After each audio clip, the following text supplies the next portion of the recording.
எனது அனைத்து யூடியூப் உறவுகளுக்கும் குட் மார்னிங். நம்ம இன்றைக்கி இந்த வீடியோவில் என்ன பார்க்க போகிறோம்னா, நம்ம லவ் சீக்கிரமாக பிரேக்கப் ஆக போகுது அப்படிங்கிறதுக்கான சில சிம்டம்ஸ். ஃபஸ்ட்டு அவங்க நம்மளை அவாய்ட் பண்ணுவாங்க அப்படின்னு சொல்லுவாங்க. ஆனால் ஃபஸ்ட்டு அவங்க நம்மளை அவாய்ட் பண்ண மாட்டாங்க. ஏன்னா அவங்க வேறு ஒரு உறவில் போய் ஜாயின் பண்ண போகும்போது ஃபஸ்ட்டு அந்த உறவு நமக்கு செட் ஆகுமா அப்படிங்கிறத அவங்க தெளிவாக யோசிப்பாங்க. அதனால் ஃபஸ்ட்டு ஆரம்பத்தில் நம்மளை கழட்டி விட மாட்டாங்க. ஆனால் பேசுகிற டைம் குறையும். இப்போ நம்ம 1 ஹவர் 2 மணிக்கூர் பேசுகிறோம் அப்படின்னா அந்த பேசுகிற டைம் குறையுமே தவிர அவங்க நம்மளை ஃபஸ்ட்டு கழட்டி விட மாட்டாங்க. ஏன்னா அவங்க கேரக்டருக்கு செட் ஆகணும், இல்லை அவங்க வேறு ஏதாவதுல இருந்து இவங்கள கழட்டி விட்டால் திருப்பி உங்ககிட்ட வரணும் அப்படிங்கிறதுக்காண்டி அவங்க ஃபஸ்ட்டு நம்மளை கொஞ்சமாக டைம் ஸ்பெண்ட் பண்ணுறதை குறைப்பாங்களே தவிர அவாய்ட் பண்ணி சுத்தமாக போக மாட்டாங்க. ரெண்டாவது என்னென்னா, பிளாக் பண்ணுவாங்க, திருப்பி அன்பிளாக் பண்ணி வைப்பாங்க. ஏன் திருப்பி அன்பிளாக் பண்ணாங்கன்னா, ஒருவேளை அந்த உறவு விட்டுட்டு போயிடுச்சுன்னா இந்த உறவு வேணும்ல, அந்த உறவில் ஒரு ஸ்ட்ராங்கான முடிவு எடுக்கிற வரைக்குமே அவங்க நம்மளை விட்டுட்டு போக மாட்டாங்க.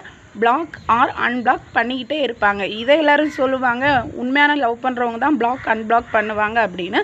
ஆனால் உண்மையாக லவ் பண்ணுறவங்க பிளாக் அன்பிளாக் பண்ணவே நம்மளை விட்டுட்டு பிளாக் அன்பிளாக் தேவைப்படும். ஏன்னா இப்போ அவங்கக்கிட்ட பேசும்போது நீ யார்கிட்ட பேச வெயிட்டிங்கில் வார அப்படின்னு நம்ம கேட்போம். அதே நம்ம பிளாக் சண்டை போட்டு காரணமே இல்லாமல் சண்டை போட்டு பிளாக் பண்ணும்போது நம்ம திருப்பி ஃபோன் பண்ணினாலும் அவங்க கால் வெயிட்டிங்கில் போகிறாங்க, வேறு ஒருத்தர்கிட்ட பேசுகிறாங்கன்னு நம்ம அவ்வளோ ஈஸியாக கண்டுபிடிக்க முடியாது. அதனால தான் அவங்க நம்மளை பிளாக் பண்ணுவாங்க. இப்போ அவங்கக்கிட்ட பேசி முடிச்சுக்கிட்டு திருப்பி நீங்கள் எப்படி ஃபோன் பண்ணி சமாதானம் பேசுவீங்க? அவாய்ட் பண்ண முடியாது. இப்போ அவாய்ட் பண்ணனா திருப்பி ரீஜாயின் பண்ணுறது ரொம்ப கஷ்டம் அப்படிங்கிறது அவங்களுக்கு நல்லாவே தெரியும். அதனால அன்பிளாக் பண்ணி வச்சு நீங்கள் ஃபஸ்ட்டு ஃபோன் பண்ணும்போது கட் பண்ணி விட்டு கடைசியில் நான் கட் பண்ணி தான் விட்டேன், ஒன்றும் பிளாக் பண்ணலை அப்படின்னு ஒரு ரீசன் சொல்லுவாங்க. திருப்பி நீங்கள் மீட் பண்ண கூப்பிடும்போது கண்டிப்பாக மீட் பண்ண வருவாங்க. ஏன்னா உங்களுக்கு அவங்க மேலே டவுட் வந்துடக்கூடாது. டவுட் வந்தால் கண்டிப்பாக நம்ம அந்த பார்ட்னரை ரொம்ப மைன்யூட்டாக வாட்ச் பண்ணுவோம், நம்ம பிரச்சனை பண்ணுவோம். அப்படிங்கும்போது அந்த ரிலேஷன்ஷிப்புக்கு அவங்களுக்கு ரொம்ப கஷ்டமாக இருக்கும். அதனால் நம்மளை என்ன செய்வாங்கன்னா, மீட் பண்ணணும்னு கேட்டால் கண்டிப்பாக மீட் பண்ண வருவாங்க. ஆனால் அதிக நேரம் நமக்கான ஸ்பெண்ட் பண்ண மாட்டாங்க. ஃபஸ்ட்டு இருந்ததை விட இப்போ இந்த டைம் ஸ்பெண்ட் பண்ணுறது நமக்கு நல்லாவே அவங்கக்கிட்ட இருந்து டிஃப்ரெண்ட்டு தெரியும்.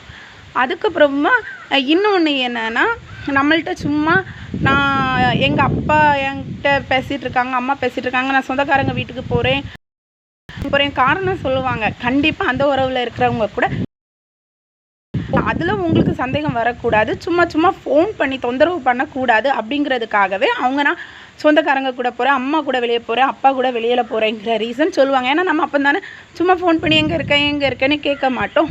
அதனால இப்படிப்பட்ட சிம்டம்ஸ் உங்கள் லவ்வில் இருந்தால் சீக்கிரமாக பிரேக்கப் ஆக போகுது. உஷாராக இருந்துக்கோங்கன்னு அர்த்தம். பிடிச்சிருந்தா லைக் பண்ணுங்கள். உங்கள்கிட்ட யாராவது இப்படி நடந்துக்கிட்டால் கொஞ்சம் கவனமாக இருங்க. இல்லை என் லவ் இப்படி தான் போயிட்டுருக்குன்னா கமெண்ட் பண்ணுங்கள். பிடிச்சிருந்தா சப்ஸ்கிரைப் பண்ணிக்கோங்க, லைக் ஷேர் கமெண்ட் பண்ணுங்கள். தேங்க்ஸ் ஃபார் வாட்சிங். நன்றி.